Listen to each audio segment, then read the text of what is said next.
গোপনে যে বেশ্যার ভাত খায় তাতে ধর্মের কি ক্ষতি হয়। গোপনে যে বেশ্যার ভাত খায় তাতে ধর্মের কি ক্ষতি হয়।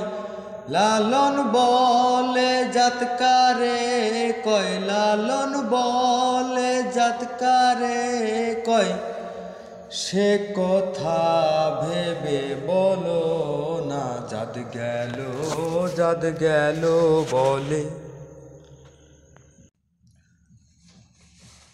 আমি বলি বিশ্বাসে নয়, টাকার কারণে যে পতিতা হয়েছে।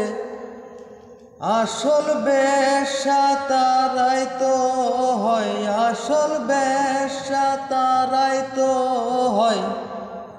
স্বামী রেখে যে পরপুরুষ ধরে, জাত গেল বলে।